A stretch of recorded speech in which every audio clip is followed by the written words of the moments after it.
Okay, thank you everyone for joining us for our May 2021 Community in the Courthouse about economic crimes and neighborhood safety. As you know, Memorial Day is upon us and it will kick off our summer month. And the state's attorney, would like everyone to be safe. And so this very important community in the courthouse is about how we will continue to stay safe throughout the summer months, as during this time when we know that crime may be on the rise.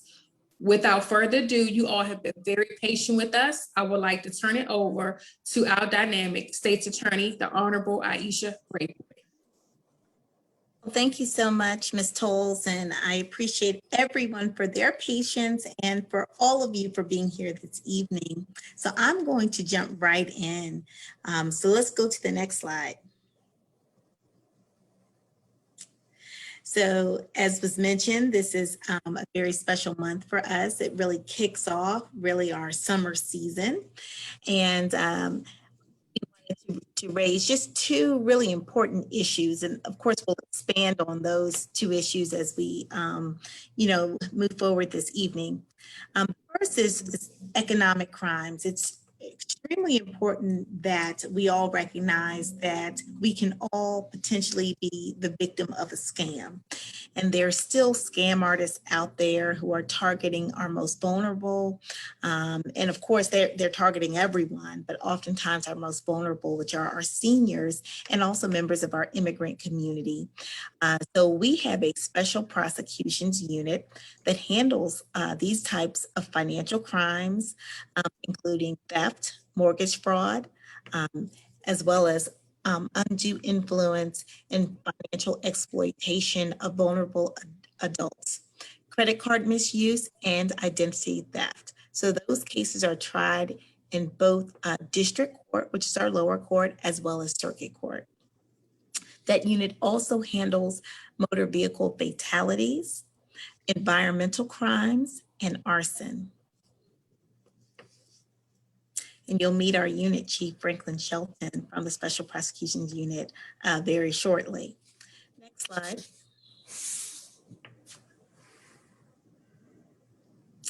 Recently, our Special Prosecutions Unit secured a conviction against 53-year-old William Whalen. This trial, which really just occurred about a week or two ago, you may have seen it on the news. Our victim was Patricia Duckett, and she testified that she believed Mr. Whalen was a lawyer and that he obtained payments from her to assist with lowering her monthly mortgage. So he was supposed to help her to keep her home. But he didn't do anything. He essentially pocketed her money, home went into foreclosure, and she lost her home. So Mr. Whalen was convicted by a judge, and he will be sentenced on June 11th. He faces up to 11 years in prison, and we will be asking for considerable time because this is not Mr. Whalen's first offense of this kind. So he has repeatedly scammed seniors and others in this way, and we want to ensure that he is held fully accountable for his actions. Recently, we indicted Amy Solomon, who was a former treasurer of the West Lanham Hills Volunteer Fire Department. She was indicted for embezzling over $100,000 from the department. And so that case will be moving forward later this year or early next year. And we will also be trying, I think in the month of June, Maria Castro Pico, who is charged with stealing over $600,000 from her mother-in-law. So again, we are very concerned that our seniors in particular will be targeted and scammed, not just by, people who they don't know, but oftentimes by people who they know. their family members. So it's really important that we protect our seniors and that seniors are empowered to protect themselves. And again, Franklin Shelton will talk a little bit about how we can protect our family members and ourselves from scam artists. Next slide. You can move forward. I believe Franklin will cover that. Franklin will cover this as well. I want us to move along. Okay, and the next thing I just wanted to mention, and you'll hear from some of the other presenters about this, but we are having a rally. And it's really a movement that we're starting called Our Streets, Our Future. And this call to action is really about our community reclaiming our streets and protecting our future. As you know, Prince George's County and other jurisdictions across our state and our country have experienced increased gun violence, carjackings, assaults, homicides. Unfortunately, during the pandemic, we saw increases in all of those categories of crime. But crime and gun violence will not rule or win the day in Prince George's County. And we are coming together as a community, not just law enforcement, though we will be at the table as well, but our faith community, our nonprofits, our community leaders, our young people. We're all coming together at the City of Praise Family Ministries on June 1st from 5:30 to 7:30 p.m. to basically say enough is enough. We are going to protect our streets and protect our future together. And so we will be at City of Praise on June 1st, but that's just the beginning of this movement. This movement is going to carry us throughout the summer and into the fall, where we will be engaging in a variety of community activities, community walks, bike rides, door knocking activities, barbecues, and fun community events to really engage everyone, to provide career resources, financial resources, and mental health resources to our community members. We recognize that some of us need help, and we are one county. And our collective future depends on the strength of our family members and our community members. So we're not here to judge people. We're here to help. And we're also here to protect our community. And so that's the message we're sending on June 1st. That's the message that will carry throughout the summer and fall. And so I'm so excited to work with our county executive, members of our delegation and our county council, and of course our municipalities. But most importantly, I'm excited that there's so many community-based organizations that have partnered with us on this initiative. So we invite you all to come out on June 1st from 5:30 to 7:30 p.m. at the City of Praise Family Ministries, and that's in Landover, Maryland. So thank you all so much for joining us for this important community in the courthouse. You will hear from some dynamic speakers after me who will talk to you a little bit more about some of the challenges that we're facing as a county, but also what we're doing to address those challenges. So thank you again for being with us. And I believe my Deputy Paler is next to speak. So I'll turn the floor over to Mr. Paler.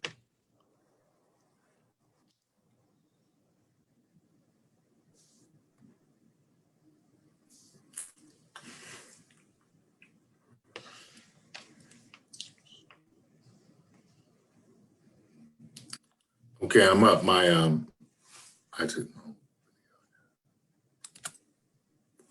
All right, Madam State Attorney, thank you very much. And thank you everyone for taking time out of your busy schedules this evening and joining us. So the State Attorney did mention that we faced some challenges in 2021. One of the things that we've noticed this year was a spike in a particular crime, carjacking. The county experienced an uptick in carjacking cases. And once we really became aware of the spike, the state's attorney had us convene a carjacking task force, and we partnered with the county executive's office. I serve as a co-chairman of the carjacking task force, along with Deputy Chief Anthony Shartner. And the purpose of the carjacking task force, it expands beyond just law enforcement. We have law enforcement partners. We also have Maryland National Capital Park and Planning. We have members from Prince George's County Public Schools, and we have business, community leaders, and politicians. And really, it was just an opportunity to have all of the stakeholders coalesce and come up with the ways to attack this crime from several different areas. And we brought in folks from several different disciplines to do this. And one of the most disturbing trends that we saw was the age of the offenders. They were young, closer to in its lower 20s, and then also we've seen teen offenders. So we figured that would be the best way to approach it in terms of expanding beyond just a law enforcement approach to resolving the problems. Just to give you by way of example, in 2019, we had 170 carjacking incidents in the county. In 2020, for the entire year, we had 263. And then as of May 20th in 2021, we are up to 94 incidents of carjacking cases.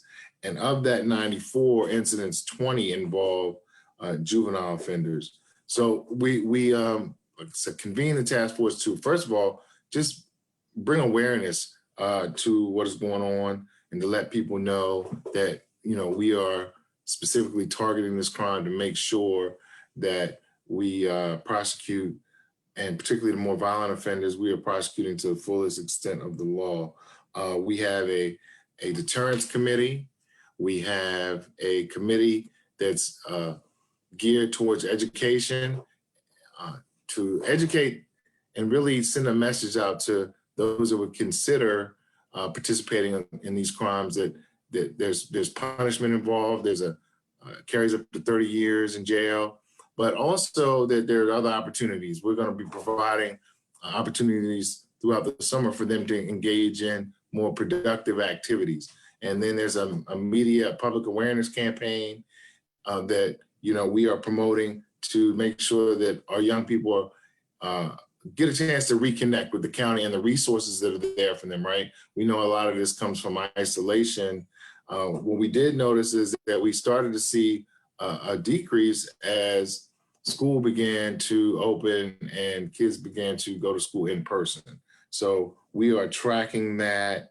And what we're telling individuals, you have to be vigilant, right? So one of the things that we're suggesting is that get a plan to get your gasoline. We've noticed that some of these, a large number of these carjacking offenses occur at gas stations when individuals are alone, and unfortunately, oftentimes women that are alone, getting gas at late hours in the night or early hours in the morning. But you should develop a plan. Maybe go with a friend and go, off hours Sunday mornings at 10 or 11 a.m. Or maybe as soon as you get off work in the evening while the sun is up. But just don't get caught late at night with no gas in your car. Always lock your door. Now, we don't have traditional keys. We've moved. A lot of cars have the key fobs. Make sure you're taking those with you, things of that nature. And just be vigilant. Be vigilant when you park. Make sure you're parking under in well-lit areas, things of that nature. But we just want everybody to be aware of their circumstances and to make sure that they are aware of what's going on around them. But I'm encouraged by what we've seen in the month of May. Like I said, we did kind of see a drop, and I believe that our task force is going to really have a great impact here in Prince George's County in terms of moving that number in the right direction and reducing the incidents. And one last thing I'm going to say, we had an issue at the border with the District of Columbia. And so we see a lot of cross-border carjackings, and there was a lot of legal red tape involved in that. But our office executed a memorandum of understanding with the District of Columbia, specifically the Office of the Attorney General, where now basically we're going to cut a lot of that red tape and be able to interact with the agency, so we can get the offenders that are held in DC, if they committed acts in Prince George's but crossed the line. It'll be easier for us to bring those offenders back to the county so they can face consequences for their action. And I believe that's all I have on that subject. And I guess I'll be passing it to Mr. Shelton, Franklin Shelton, the chief of our Special Prosecutions Unit. All right, thank you, Perry, and good evening, everyone. I want to thank all of you for participating with our office in this very important subject matter. And before I kind of dive into some of the topics in the PowerPoint presentation that will be queued up here, I just wanted to remind everyone that although you may hear from time to time some referrals to pending indictments and cases in court, but these defendants are presumed innocent unless and until proven guilty in a court of law. Is my slide up? My PowerPoint? Okay, very well. Not yet. Okay, I want to be. There you go. It's up. Okay, next, please. Next, the state's attorney's already talked about our unit. I just want to kind of briefly talk about scams. They're on the rise. You know, they're although the prospects of success they vary. Meaning, you know, not every call or email leads to a successful, victimization of an individual. When they do strike, sometimes they are pretty large. So it provides these, these fraudsters with an incentive to keep, engaging in these types of practices. The web and internet affords them a level of anonymity, so it's more difficult to try to pursue them, and try to identify targets to be prosecuted. Next slide, please. Many scams are seasonal in nature. What we see right in the spring, in the summer months, are a lot of home improvement scams. And I want to start by recommending that whenever you're hiring someone to do any work on your home, you should insist on a contract, a written contract. Defines the expectations, the work to be performed, the time frame, money, due, and also insist upon the contractor's insurance. Make sure they're bonded and licensed. If something there's a mishap on the property, that they are in a position where they can cover any damage done to your home. Every home improvement subcontractor should have a Maryland home improvement license. You should also ask for that. They should have no qualms about providing you with that document. If they don't, and if they say I'll get it to you later, or they leave, you can go a long way towards weeding out a lot of nefarious characters. These scams include offers to seal driveways, to perform repairs to like a roof, to finish a basement, things like that. You have a variety where it can be either a theft, where the individual may take money and not perform any work, in which case there's no argument of a contract, or they may just perform an extremely shoddy job, in which case they may argue that this is civil in nature, this is a contract dispute with an unhappy customer, but it's not a theft. I did perform some work for the money that was paid to me. And and also do your research. Don't sign any contracts. Take time to check the Better Business Bureau. I've learned personally, for example, dealing with home appliance warranty companies, the problems I experienced were shared by many other people. It was almost like a identical situation. So you can go a long way by looking at their Better Business ratings, see what other customer experiences have been, and also check other platforms, ask them for recommendations, try to see, and speak to other people about the work that was performed. What we are seeing also is an uptick in people coming door to door to solicit business. There's a scam, and it kind of works its way up the East Coast. They may say, hey, you may have suffered some roof damage during the last big storm, and they'll go up, look.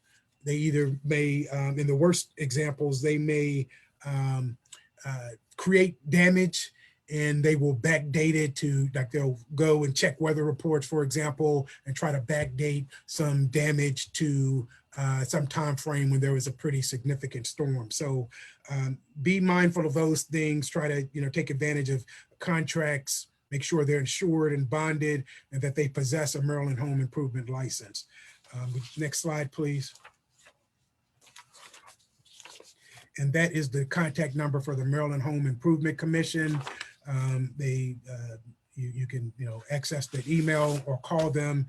They will initiate an investigation if you inform them of some issue, and then if there's at the conclusion of their investigation, they will contact the state's attorney's office, and we will look towards filing charges against any people who have violated any of the applicable laws and regulations governing home improvement.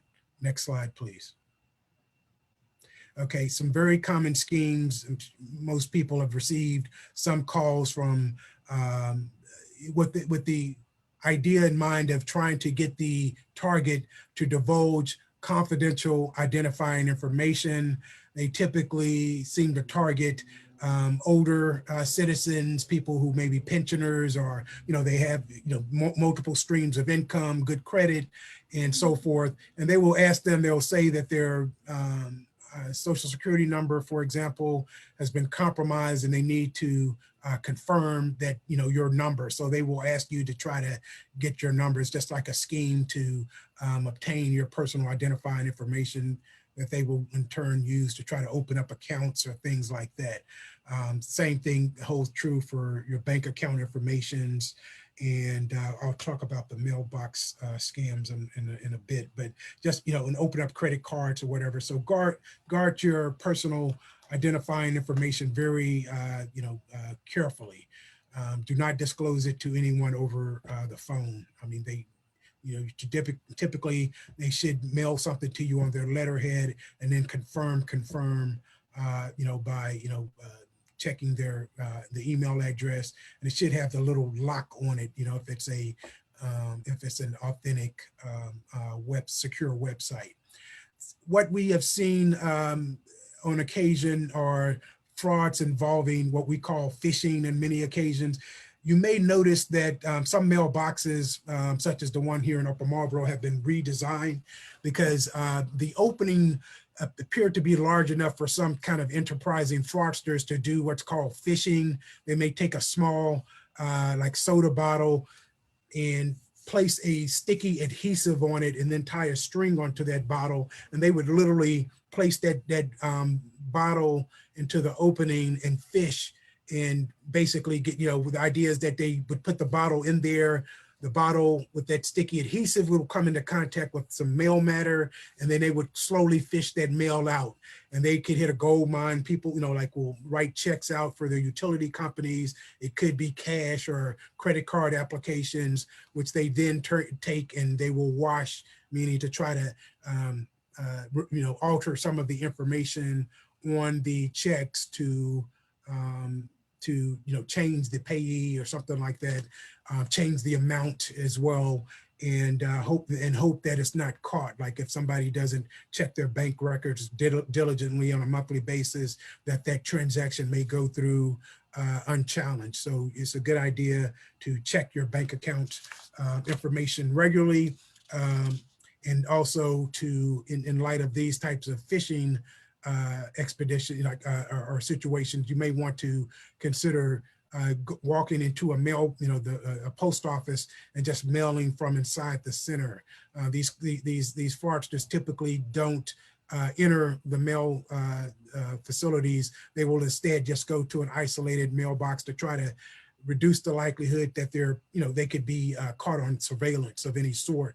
So they'll, either be in a car or just walk up and maybe have a bag and try to quickly fish out some items of mail, or going to residential neighborhoods. They look for the flags and then they will take out mail. And again, using the same concepts and practices, they will take those instruments, those checks and so forth, and try to alter, the payee, the amount and so forth, and to try to use it for their own benefit.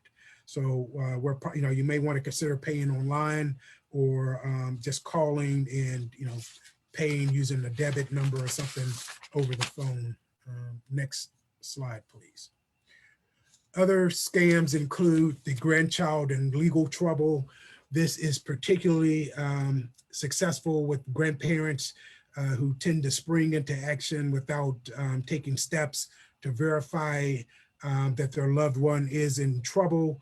For example, when they get a call from some individual who may hold himself or herself out as being an attorney in some other state or jurisdiction, they indicate that they're representing their grandchild's interest and that they need money to be retained and to pay the bail for their grandchild to get them out of jail. So again, the success rate is not always high. Like sometimes people don't respond, but when they do, these can be there could be a big payday for some of these fraudsters, because it only takes a couple of grandparents to go run to the bank and wire some money off to some a few $1,000s off to some unknown account. And then we would do our best to try to claw that money back, but many times it'll bounce from maybe one other US bank account, then it's overseas after that. And so it makes it challenging. But the recommendation is to always contact your relative, or the child's parent or the grandchild, to try to verify that there is indeed a need for money. People will sometimes hold themselves out as being part of a utility company. They will try to get access. They may go door to door, and the idea is that they're really casing homes. They may ask for, to come inside, and the idea is that they may go in, kind of poke around, but try to see whether there are, any valuables in there, some things they could possibly, pocket while they're there, or arrange to come back to at another time and break in. So you just keep in mind, utility companies very rarely make unannounced visits, and they more often than not don't need access to your home. So be mindful of that. And I would suggest not letting anyone in. Then next slide, please. And identity theft. So the idea is, behind all these schemes is that they want, these fraudsters want to try to get your confidential identifying information, date of birth, passcodes. If they can learn your parents' names and important, your address, things like that, then they can kind of fish and do things to try to compromise your emails or your financial records. So it's always very important. Don't share that information with anyone. Keep it in a safe place, and just to continue to be vigilant in that regard. Next slide, please. Okay, I wanted to kind of just touch on many of us have been impacted by the recent gas pipeline situation. And again, as I said, and it's more common. That's just the most recent example. I think the District of Columbia Police Department also experienced some type of extortion where these online fraudsters were able to compromise some of their the security measures and get some information, maybe some information about cases or about people's personal social security numbers, which they threaten to post and provide, on the dark web. But those are not the only targets. They oftentimes target hospitals, state and local government agencies like Baltimore City, for example. And there's now such a thing. I was listening to a news piece of like cyber insurance, because it is becoming, more common for companies and individuals to use cloud-based services to store sensitive information. That has generated a target for a lot of fraudsters to try to compromise. And on the occasion that they are able to get in, then they will try to, compromise passwords. So it's always a good idea, to change your passwords, keep them in a secure location. Don't respond to suspicious text or emails.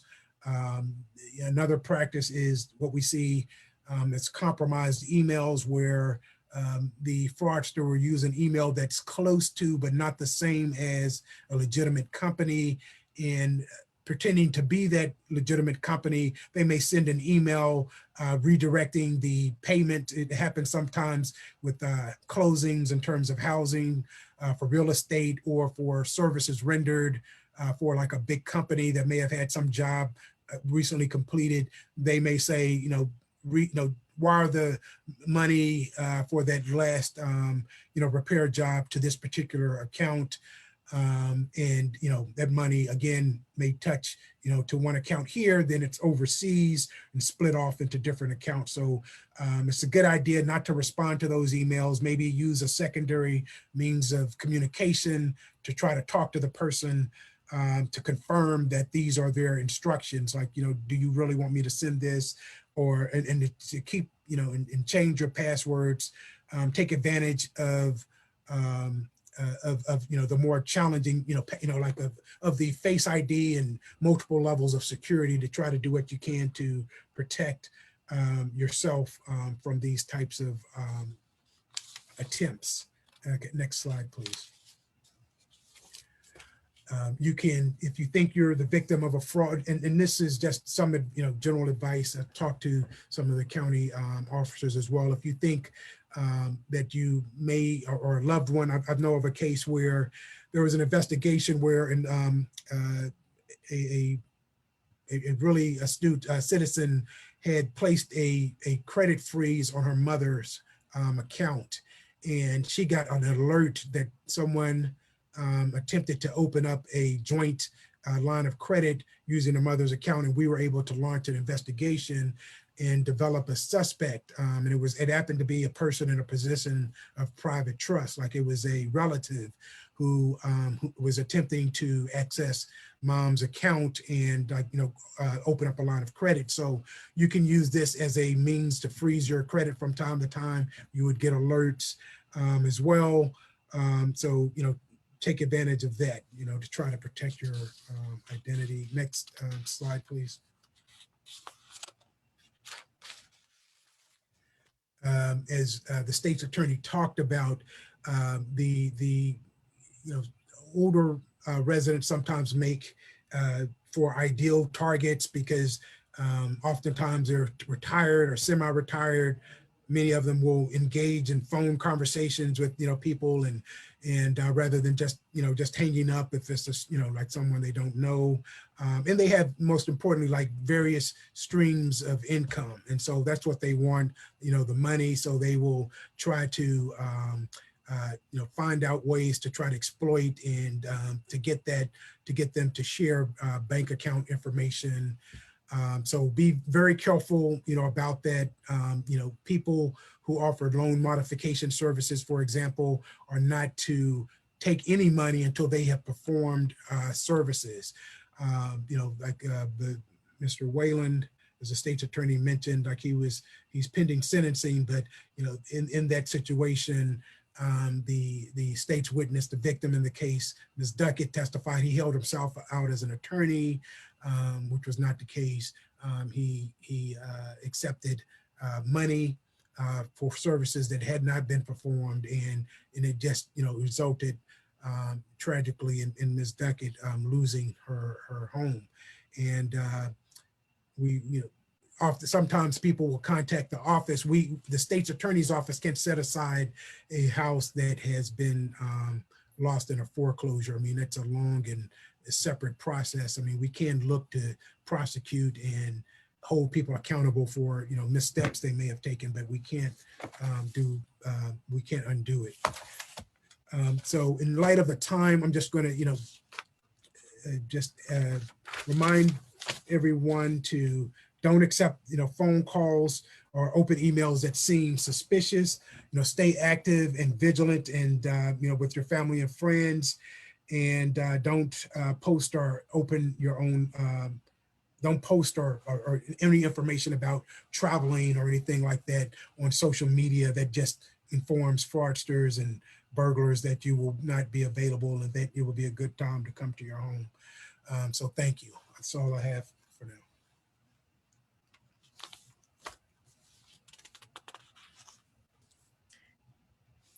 Thank you, Deputy Chief Nichols.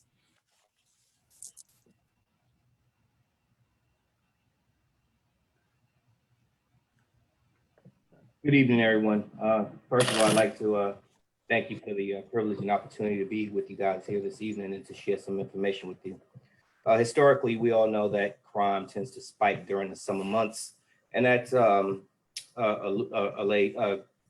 a result of several things, such as children out of schools and just other various opportunities. What we do every year is we have what we call a summer crime initiative. Last week, I had the opportunity to attend Metropolitan Police Department's Summer Crime Initiative, and we mirror ours there with theirs because, of course, as you know, we border the district. So instead of us playing what we call tennis, hitting crime and incidents back and forth across the line, this is an opportunity for us to work together and resolve those issues as they rear their heads. So one of the things I like to talk about in regards to the Summer Crime Initiative is we have 8 districts here in Prince George's County that service 499 square miles. That is a lot of real estate. So with that being said, what we do is we actually use not just patrol officers, but it's pretty much an all hands on deck. This endeavor starts on June 1st. And for those of you who are aware, we did recently get a new chief in, Chief Aziz from Dallas, Texas. He started a little over 2 weeks ago. I've had several meetings with him in which yesterday we actually talked about the Summer Crime Initiative here for Prince George's County.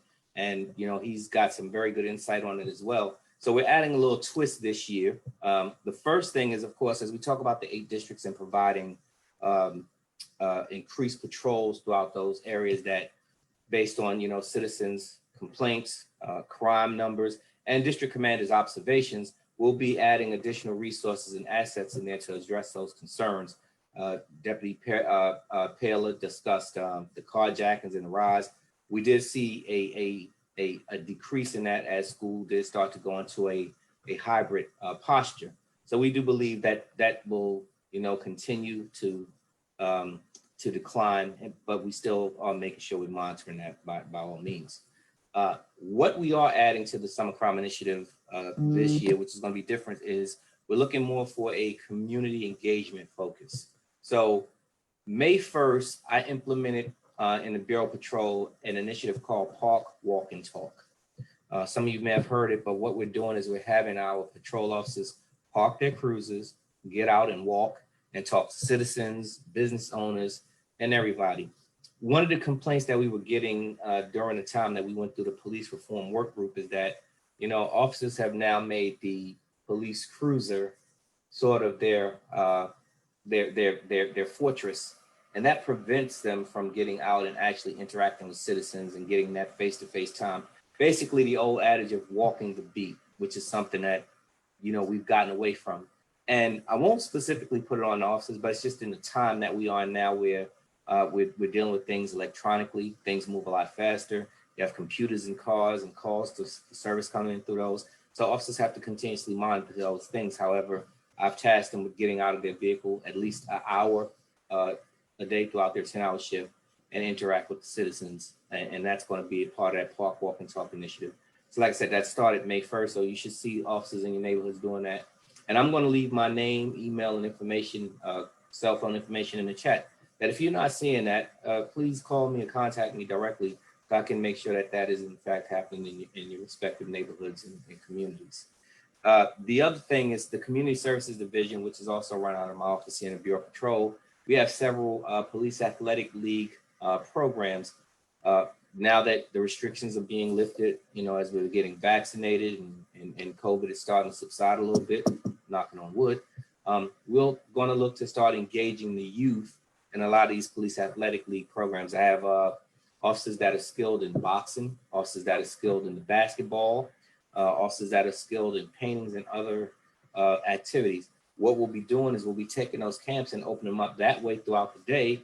The juveniles, we don't have to worry about them out here running the streets and getting into other insidious activities. They'll actually be challenged and occupied with something positive. So that's also going to be part of the Summer Crime Initiative, and where we're looking to get back into the community and engage more, and not just go out here to patrol and put resources into neighborhoods where we don't want to over police. That's not what we're here to do. Our goal this year is to, of course, address the crime and the issues that you have regarding crime and quality of life issues, but also now to engage the community and our youth alike. That's pretty much all I have right now in regards to the Summer Crime Initiative. Chief Aziz and I are finishing up everything to do the finalize that he's going to actually present to the county executive and her staff. And once that's all done, that'll definitely be shared with everybody in the community, and it'll be shared publicly. So again, like I said, I thank you for the time and the opportunity to sit here with you today and share this with you. And again, like I said in the chat, I'll leave my contact information. If you have any additional follow-up questions, suggestions, or ideas, I'd love to hear them. Thank you.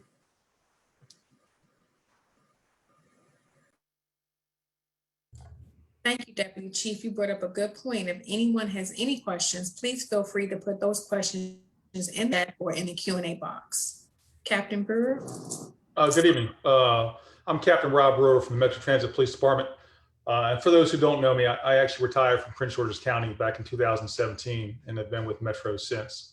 I'm currently the commander of what we have is a Youth Services Division. We have 10 officers that are supposed to be engaging with the students in schools. It hasn't happened as much because of COVID. The unit went live back in August, and we've been doing community outreach in place of community engagement students in the school. We have community outreach events at various stations, Prince George's County, Virginia, DC. We do 2 events per week. We will have a public calendar go live this month, or I'm sorry, next month, that will be posting those events so people can see where we're having our outreach events. In addition to that, as an agency, we started engaging in community meetings. I know that the district commanders participate in a few of the meetings within Prince George's County. They participate in the Greater 202 Coalition meetings, the coffee clubs in District 3, District 8. I think Ms. Jacobs' meeting, the Suitland Coalition meeting, I believe they participate in. And also, I think there's a South County roundtable that they participate in as well. So those are meetings that we're trying to get out in the community more so than we have in the past to get to know the community members as well. As an agency, we don't necessarily have our own summer crime initiative, but like Deputy Chief Nichols said, we will piggyback or mirror what Washington, D.C. does and Prince George's County does. I think Prince George's County will usually mirror the DC events or DC initiatives along Southern Avenue, Eastern Avenue, and we'll try to do the same thing for those areas that impact our stations. They were speaking earlier about carjackings. We haven't had the same uptick. We've had one for the year. Our crime is down, which is not in line with the region. We understand that. And that's mainly because our ridership is down. Our ridership at the worst was down 95%, 95% at the height of COVID. It's picking back up, but we're nowhere near full capacity of what we were doing about a year and a half ago. So with less riders, there's less people on the train, and we've had less crime, which is a good thing. But the crime per rider is up when you look at it in that type of statistical analysis, but the actual number of crimes are down pretty substantially.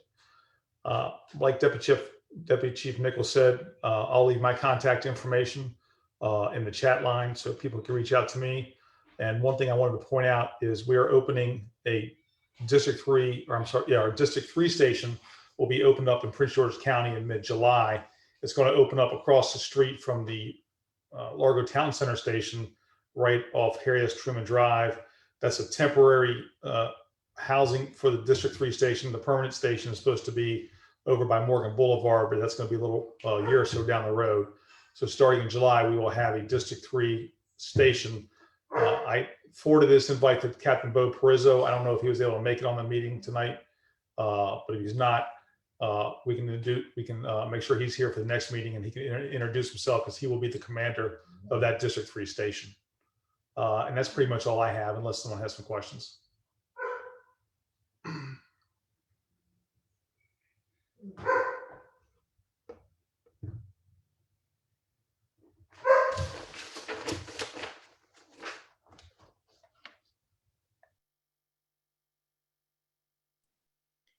Thank you so much, Captain.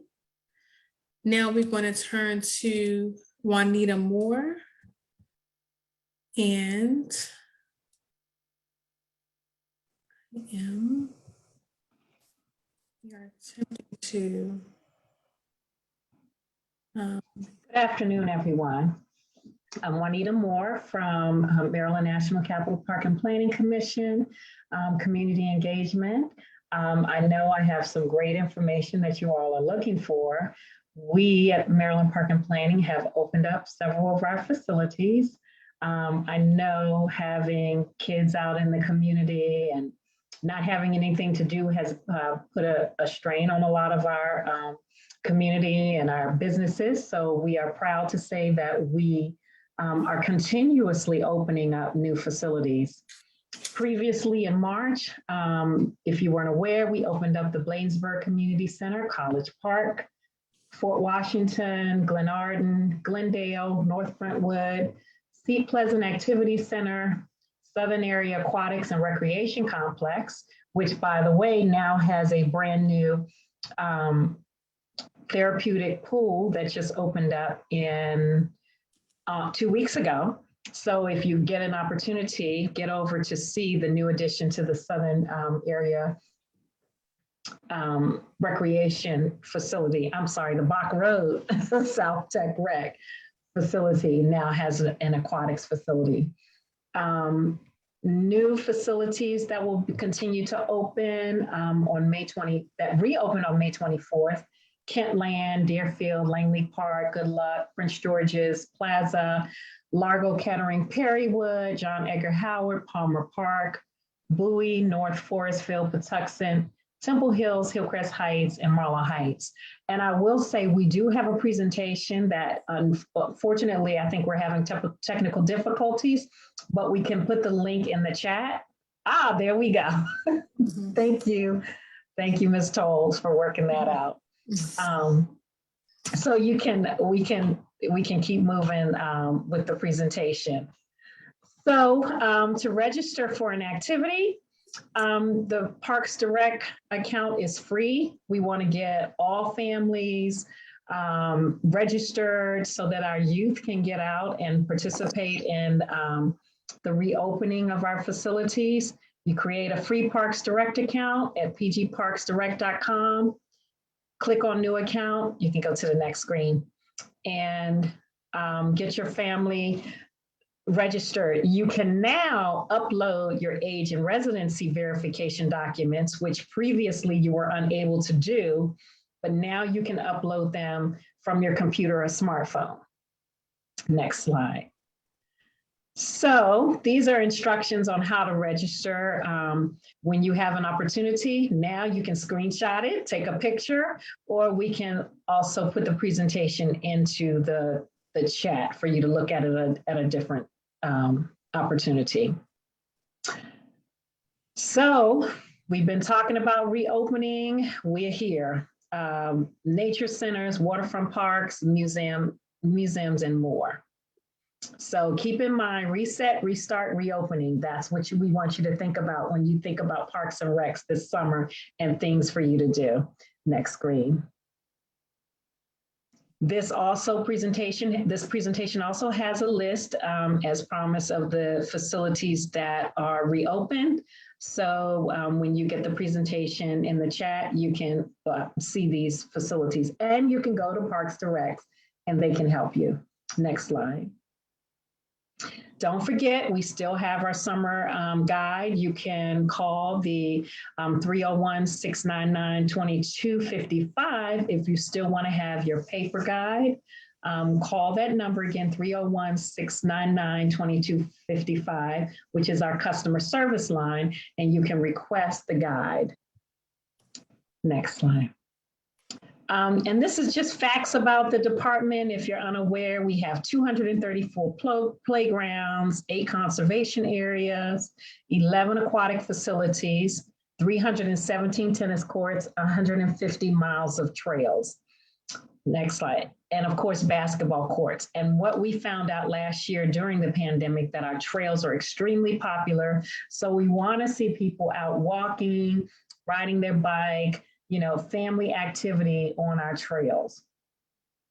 Next slide.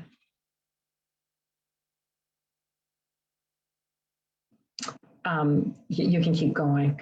Of course, with the reopening, we've reopened fitness centers, and most of our fitness centers have new equipment, so make sure you register. We are opening with safety guidelines and protocols, so make sure you register in advance for a visit through our pgparks.com. If you register in advance, you'll have an opportunity to find out what exactly the protocols are for each facility and how to register. Next slide. And these are just examples of things that we have coming back.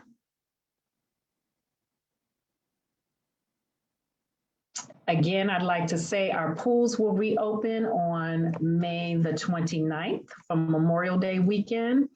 So hopefully you will get an opportunity to go out, get in the pools. You can register within 2 hours in advance of participation. So again, I'll stress, you have to go on pgparksdirect.com to register in advance to participate. Next slide. Trails, for a map of our trails, you can go to pgparks.com/3168/trails, and that will give you a list of all the phenomenal trails that we have in the county. Next slide. You can continue. Thank you. Get your trails, your biking, your hiking. And then we're happy to say that our campgrounds, the kayak and canoe rentals are now available for your rental as well. Next slide. Summer programs, this is great. We are offering several offerings for summer programs. We have virtual, in-person, of course. It's a limited amount if it's an in-person camp. So we want you to make sure you get registered. Registration started April 19th. So a lot of the camps are filling up, but we want to know if you want us to continue to add camps, we need for you to get in and register for the virtual as well as the in-person camps. The camps, we are offering Clubhouse. We're going to offer clubhouses, playtime, STEAM programs that fit the imagination of your child and your child's needs. So register for as many summer sessions as you wish and still schedule summer vacations. Registration is open. Next slide. We also offer the programs for the teens, the summer day camp, summer playtime, STEAM, STEAM technology camps, they're very popular. That's the future, we're here. So we wanna make sure our Prince George's County teens have an opportunity to benefit from some of those amazing offerings. Next slide. Volunteer opportunities will open up starting June 1st. You'll be able to go on pgparksdirect.com for volunteer opportunity. Unfortunately, volunteers, we will not be able to accommodate volunteers for the summer camps, but we will be able to offer volunteer opportunities for many of our other programs. So please, if you know anyone's interested, we're always looking for volunteers. We always have things for students to do. We know that most of our students need those hours to graduate, those service learning hours. So please, starting June 1st, go on PG Parks Direct to get them registered for volunteer. Next slide, please. And stay in touch. If you're new in the area and you want to get the latest information, you can email my assistant, Jacqueline Minjavar, who can give you information on how to get signed up with our e-newsletter, request more information, and just, to ask any questions that you need. If you want our outreach team to come out and participate in any of your community meetings, this is the email you will also send, as well as you want to, if you would like to reach out to me as well. Remember, we still have yoga in the park. We also offer rentals of reservation for picnic shelters. We've had a lot of people to ask questions about when those rentals are going to begin. They have begun. So please make sure that you let everyone know the picnic shelters are available, but they are on a registration basis. Next slide.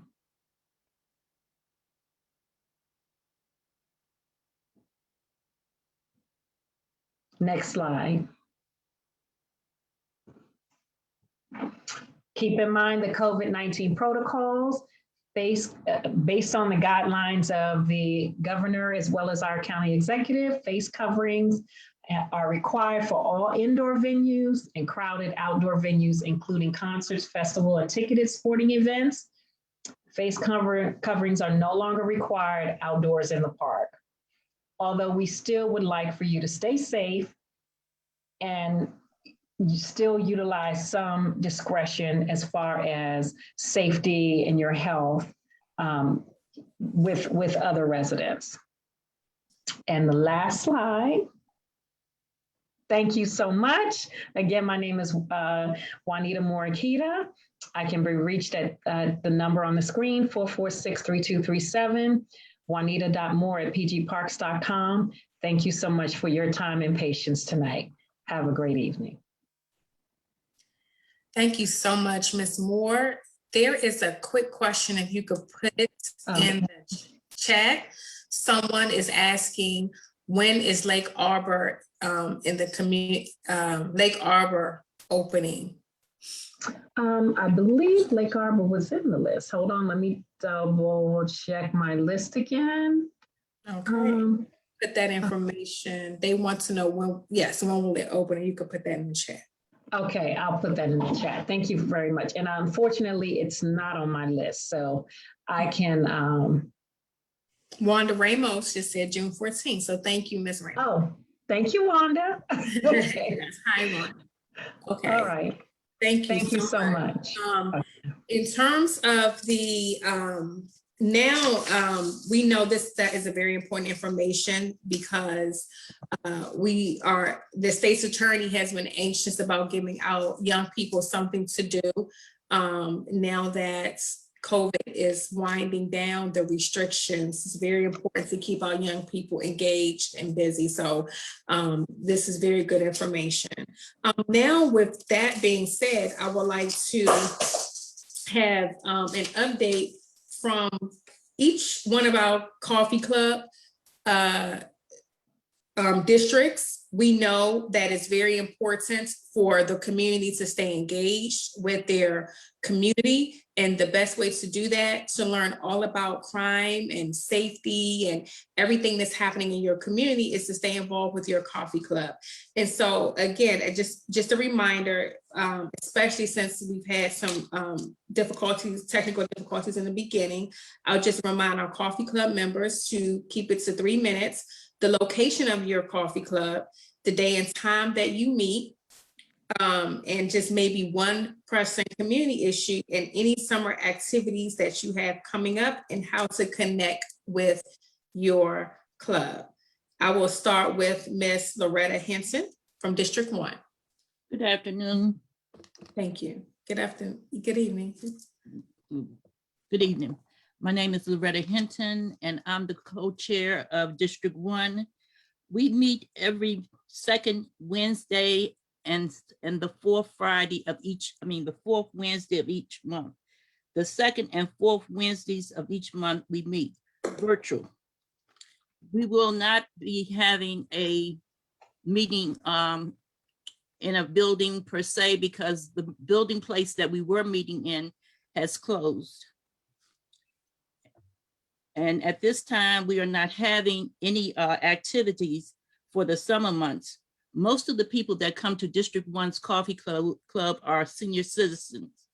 We have been more involved with making sure that our seniors are getting their vaccinations. We will be having a meeting on tomorrow. Our email address is district1coffeeclub@gmail.com. And the issues that we have been having mostly has been breaking and entries of our cars. We seem to have a group of young people that are going around like 3 and 4 o'clock in the morning, checking the door handles and trying to get in people's cars. So that has been one of the major issues. District 1 covers from New Carrollton through Greenbelt. And that's a lot of areas in that Landover Hills, Cheverly, Riverdale, Bladensburg, College Park, Berwyn Heights, Lakeland, University Park, Mount Rainier, Hyattsville, Chilham, Langley Park, Adelphi. Those are the areas that are covered under District 1.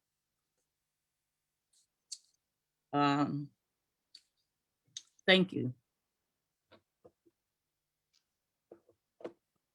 Thank you so much, Ms. Henson, and thank you for your service to your community. You're welcome. Thank you. You're welcome. District 2, Lee Eisman. I'm here. Great. Hello. Okay, District 2, we encompass Upper Marlboro, Bowie.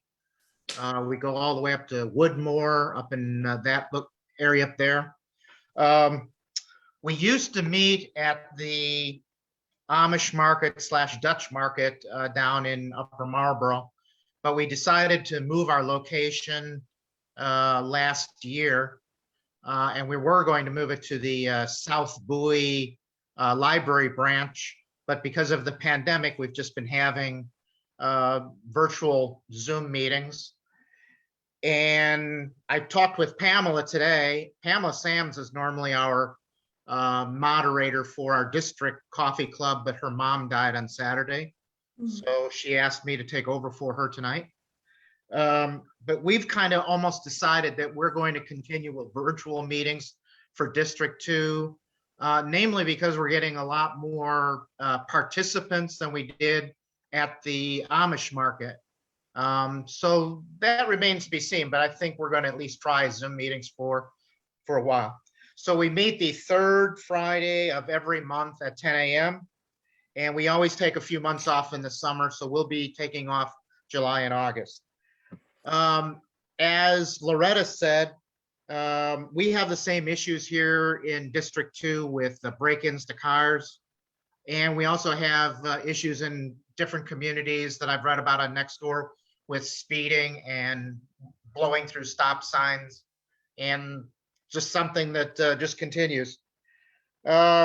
Activities, we had a virtual night in last April 22nd, that was hosted by our District 2 police station. And if anybody would like to join in or contact District 2, you could go to Facebook, and we're called Police District 2 Coffee Hour.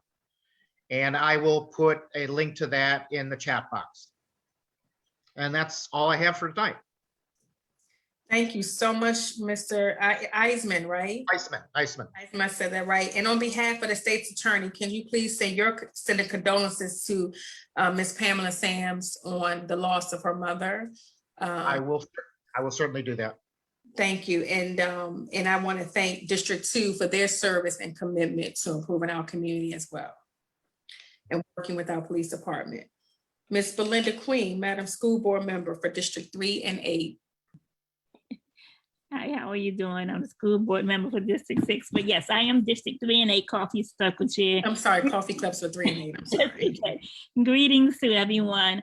The District 3 and 8 Coffee Club, we meet at the Wagmans, normally the first Wednesday of each month. The Wagmans in the Woodmore Town Shopping Center in the great city of Glen Alden, Maryland. We normally meet from 9 a.m. to 11 a.m. And just like everyone else, because of COVID, we immediately went as April of last year, and we've been meeting on Zoom for the whole year. And we will continue to meet on Zoom for the month of June. Our meeting will be on Zoom. We also take a break in the summer months, so we will not be meeting in July and August, but we will be out in the community and we will be sharing a lot of that information. The most pressing issue in our district is empowering our youth to make positive choices. Seems like a lot of our youth over the summer, and since school was out, as it was stated, has been making some of the wrong choices. So the most empowering issue in District 3 and 8 is to empower our youth to make positive choices. And also, along with everyone else, it has been the crime of car theft. To get our residents and citizens to realize that you need to leave your car just as it is when you purchase your car empty, not to leave items in there and make it so easy for people to be able to break in. So them are some of the most pressing issues that has been going on in District 3 and 8.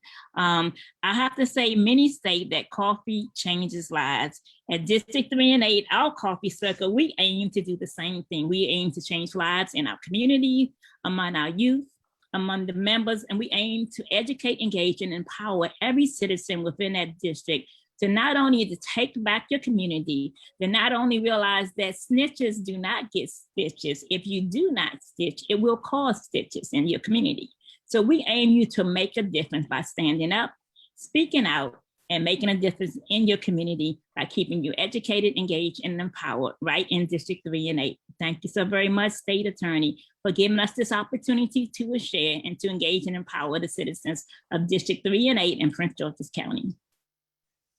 Thank you so much, Ms. Queen, and we thank you and those who come out to the meeting in District 3 and 8 that serve with you for your service. We now have the South County Roundtable, which is areas of District 4 and 7. Ms. Christine Odom. Yes, good evening.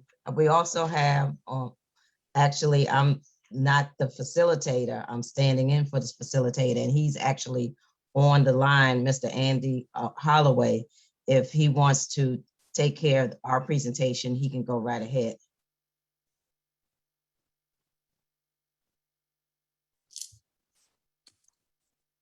Is he not able to? If he's not, I can. I know he was in between 2 meetings, but anyway, I can go ahead.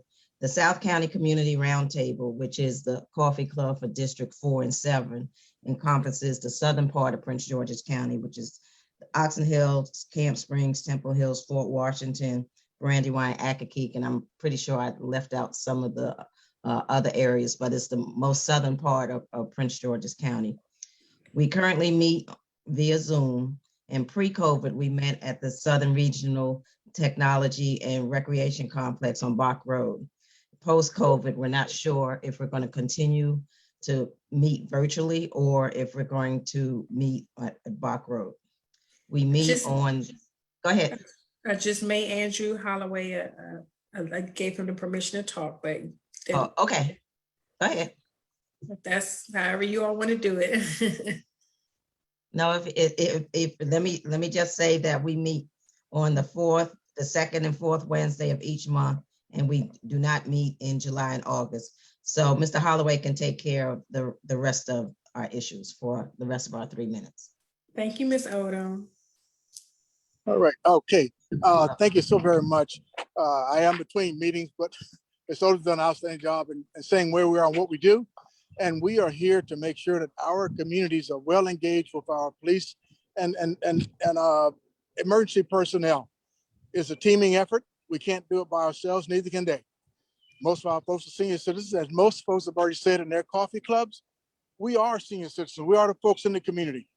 And we try to do our best to engage our younger folks, see how we can better work with them, as well as make sure what's going on across the community that we live in, that is safe, a place I can raise a family, and I feel good with what I'm doing.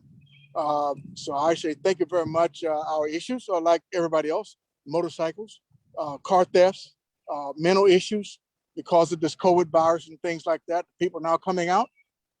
We are still trying to find ways to make sure the SMEs are addressing those issues to us as an aggregate. So we are very thankful that we have this opportunity, and thank you very much. Thank you, Mr. Holloway, and thank you, Ms. Odom, for your commitment to serving the areas of South County. We have District 5, who's Carolyn Lowe, who I don't think she was able to join in, but I did want to recognize that district as well. And with that being said, I have a quick question. If Deputy Chief Nichols can answer this, are districts referred as councilmanic districts?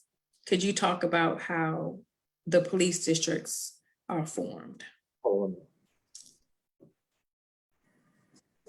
No, the police districts are not councilmanic districts. Like District 3, which was a state, is one of our stations. And Ms. Tolles, remember you were my councilwoman, you had districts, but that fell within that station. So no, that's not the way that the district stations are compiled. They're compiled by the district of their location. The councilmanic district and the district stations are not synonymous. Okay, thank you. Yes, I thank you for answering that. I thought police, I know that you all work with the community, with the coffee club, so I definitely wanted you to be able to answer that. And so, Ms. Queen, could you please put your contact information into the chat? There was a request for you to do so. Okay, I'll do it again. I will. Thank you. Okay, thank you. And again, I thank the members of the coffee club who work on behalf of the state's attorney. She asked her community affairs team to attend the meetings. And so thank you for opening your meeting and allowing them to attend on behalf of state's attorney Aisha Brave Boyd, Chris Asuji, Mercedes Riviera, and Brenda Razor. They all attend on behalf of State's Attorney Aisha Brave Boyd. So thank you all for that. With that, we will continue to filter through questions, but we are trying to move expeditiously so we can continue to respect everyone's time. And I would just ask, could we please put up our upcoming events? We have some great events coming up, and we want you all to stay engaged. As we indicated, the summer months are a time for possible, more hangout and possible getting some more, negativity. And we want to let you know some great events that are happening. So we could go to that slide.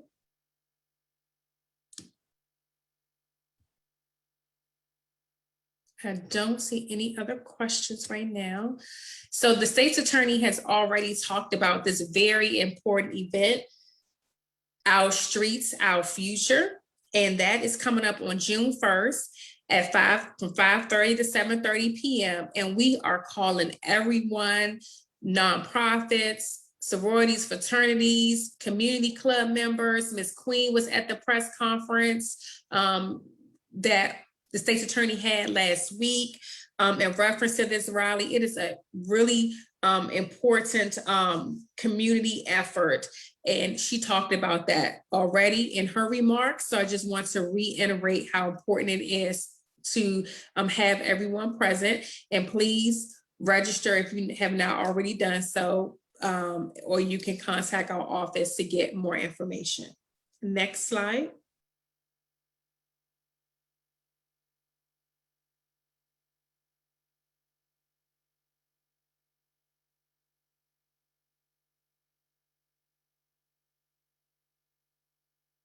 Thank you so much.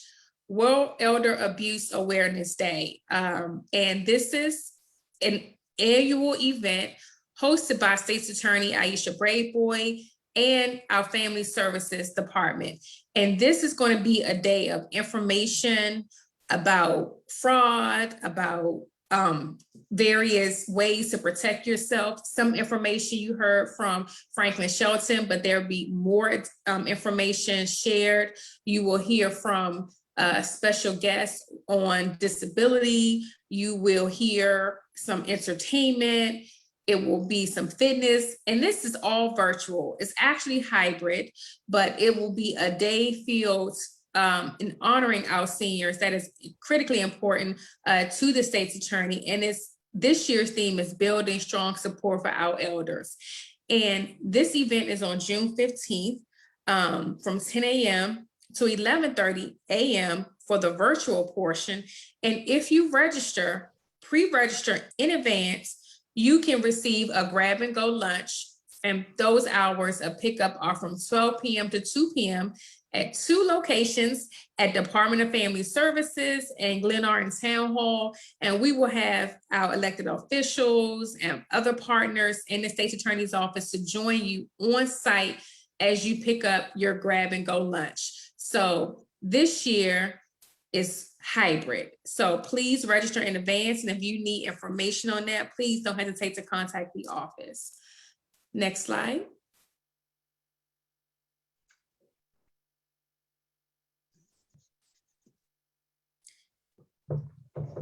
Thank you so much. I will say we have one event in between this that you will receive information if you are already on our email list. It is our pre-Father's Day golf and grill event. That will be a hybrid event at Woodmore Country Club with the reception. And that is will be spearheaded by the principal deputy, Jason Abbott. And the state's attorney believe it is critically important to honor our men and to continue our men working with our young men in Prince George's County. And so this is an effort to bring awareness to the importance of men during Father's Day weekend.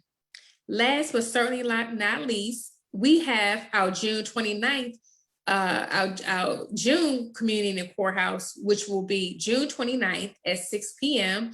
And since June is LGBTQ month, we, the state's attorney, would like to honor and talk about the issues that impact the LGBTQ community. And as you see, we will have Mayor Patrick Wilhan from City of College Park, Raleigh Knox, Karen Holmes, several other speakers to join individuals from the Prince George's County Police Department. And so this should be a day full of information about how to protect the LGBTQ community. And before I close, I'm just going to check. I did see a few other questions come in. And the question is, will anything be going on around June 19th for Juneteenth? The state's attorney had been invited to several Juneteenth events. So you will see her out in the community, but an event will not be hosted directly from the state's attorney's office. So look for her in your neighborhood on that day.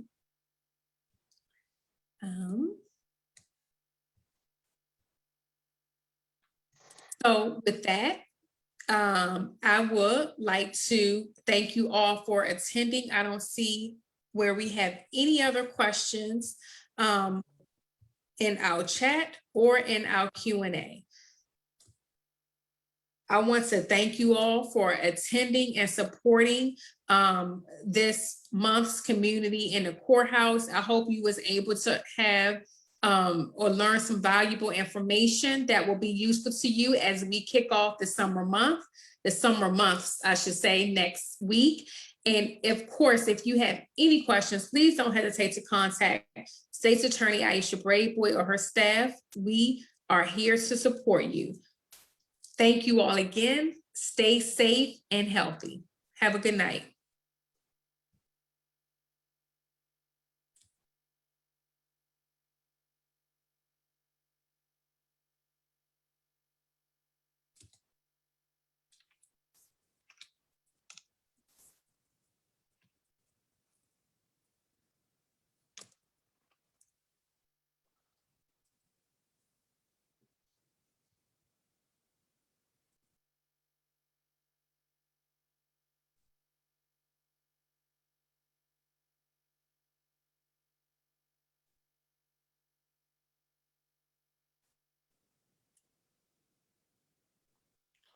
All right.